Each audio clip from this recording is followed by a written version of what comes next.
Alright YouTube, this is a quick little update.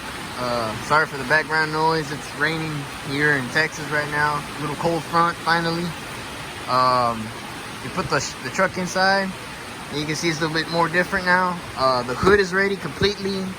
It's sanded down, wet sanded, the 220. Right now we're working on the cab. The top part of the cab is wet sanded. I just finished sanding this one.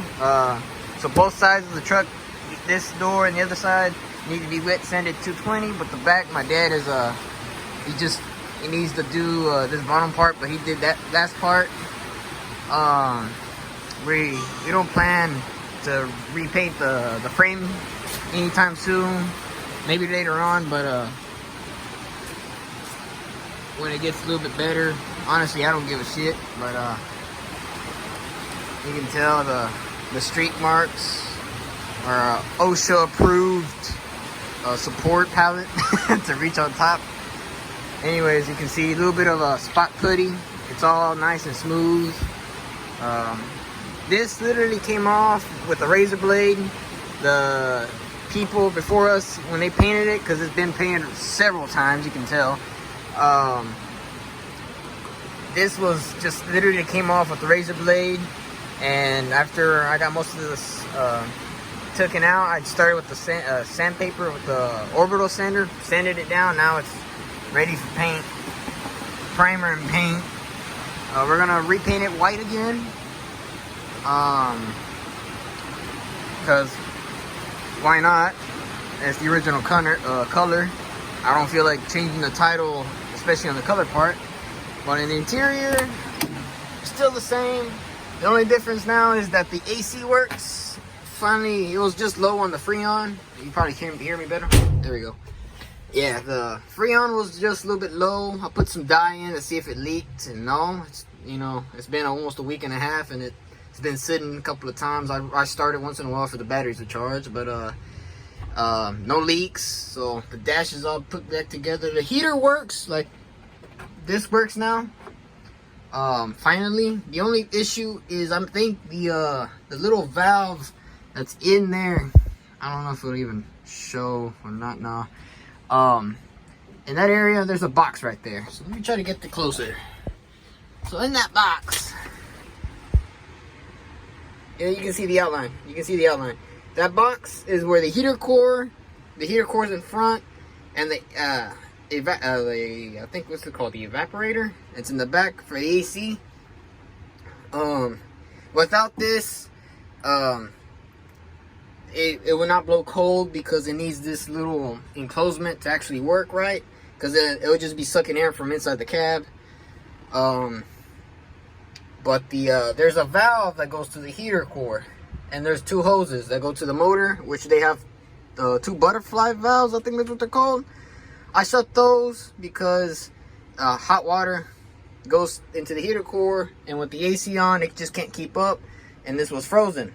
Well, I fixed the cable and the valve over there, and that valve is we freed it, I think, and we opened up the valves, and sure enough, it was cold and it got hot, and I was like, shit, the AC stopped working? No.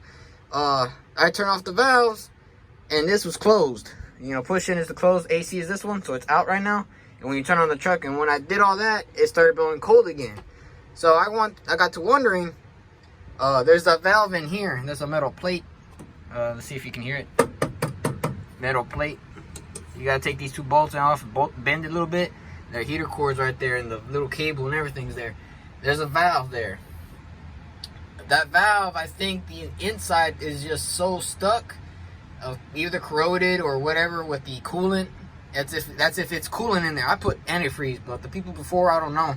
It might be just straight water, which is never good. Which I do want to drain out the system anyways. But anywho's, I think the inside of that little valve got stuck, and this one it works fine. Like I said, you can open it and close it. See. I don't know if you were able to hear that, but the valve, the cable now, everything works. Just I think that valve might be stuck open, and so it doesn't actually close or not, but the cable does. So right now I just have the heater core not the heater core, but the valves that go to it from the motor turned off, shut off actually. And this thing blows super cold. The dash itself, I can leave this for now. That doesn't bug me right now, but sooner or later probably color match it white or redo that wood grain style. I don't know, I gotta see. I do want to get a new pyrometer, a digital one from Amazon, new lights because of the paint job, and I just want LED stuff. But the interior, I mean, it still lights up. Like I said, that pyrometer doesn't quite work. You can see it still has lights, electricity and all that. The blinkers, everything in here works. And the exterior, the bullet lights that are on top of the truck, the side ones, the ones on the very side of the corner of the cab, those two aren't working, but my dad put them all new. The horns as well, so I gotta look into why it's not working. Jake brakes, I need to work on that as well. This turns on, but this one doesn't, because the where's that bulb at? It's somewhere. It's cracked. Whoops. I know what it is. It's like a 194 or 192. It's a bulb. It goes in this part of the dash. I can go from the bottom. Plug in that bulb in this bottom one, and these will light up. The only issue is that these style of chingazos here, they don't use, you know, bulbs like that, like a car would or other trucks. You know, you got the back of the little gauge, there's a little light bulb, take it out and replace it, and voila. No, these don't have that. These have these wire ones behind these little tabs and these gauges. There's a little wire, like fiber optic type looking thing, that goes to this big old socket. And that within that socket, there's different connections that go to different gauges and little indicators like this. And there's just one big bulb.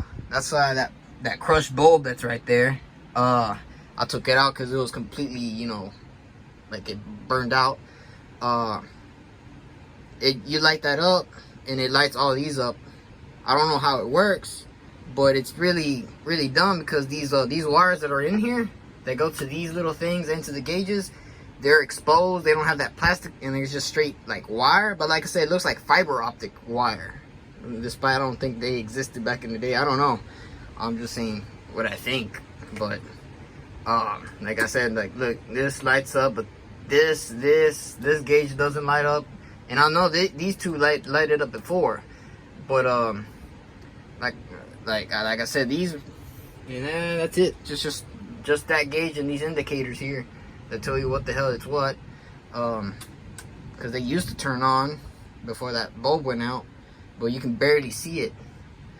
And my plan is to put maybe some LED lights behind it, you know, so it can light up and you can see it a little bit better, brighter.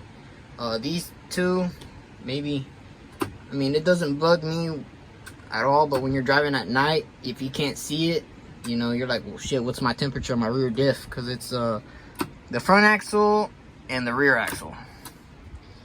But everything else lights up, everything works. Like I said, Jake brakes, we need to work on those. They don't turn on. The interior is fantastic, just needs to clean. The radio doesn't turn on.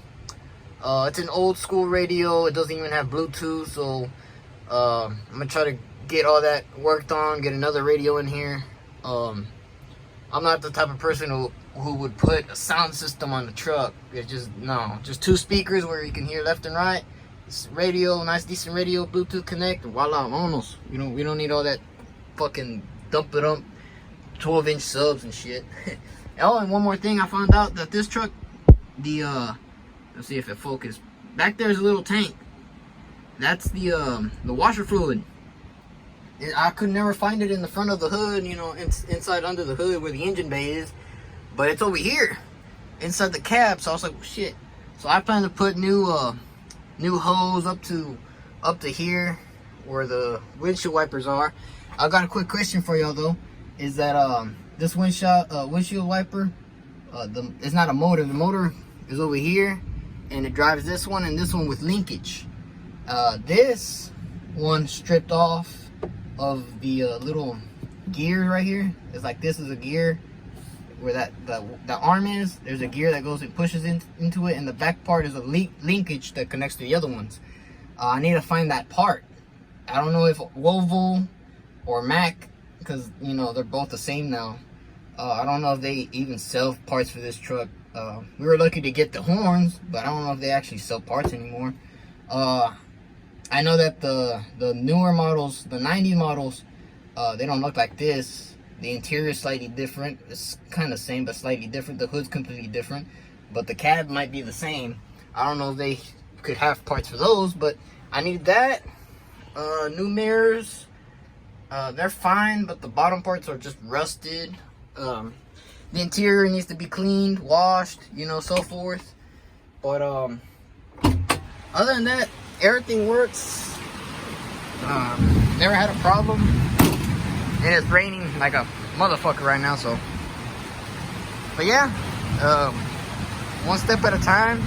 We just gotta wet sand it. Maybe next week when the weather gets back to a little bit warmish, no humidity, get her painted, and I'll be recording for that video.